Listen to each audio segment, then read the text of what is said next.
Ровно в 16:00 27 октября на столичной набережной стартовал первый детский забег Сухумского марафона на 500 метров. В зависимости от возраста участники от 0 до 13 лет бежали две дистанции – 500 метров и 1 километр. 3, 2, 1.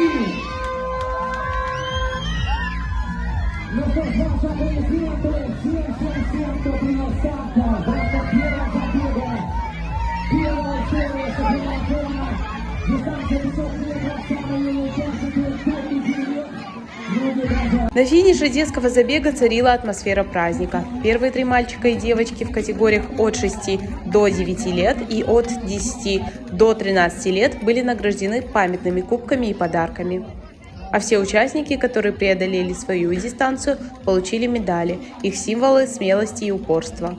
На площади перед Абхазским драмтеатром раздавались звуки музыки.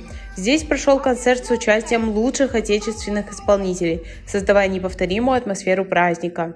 Ну что ж, еще внимание на высшую ступеньку пьедестала почета за первое место с результатом 3:23. А это, между прочим, одновременно буквально, да, с чемпионом среди мальчиков. Победу одерживает сегодня Ангелина Рущак. Первое место. Вот и завершился первый день Сухумского марафона. В категории до 5 лет все маленькие участники были награждены памятными медалями.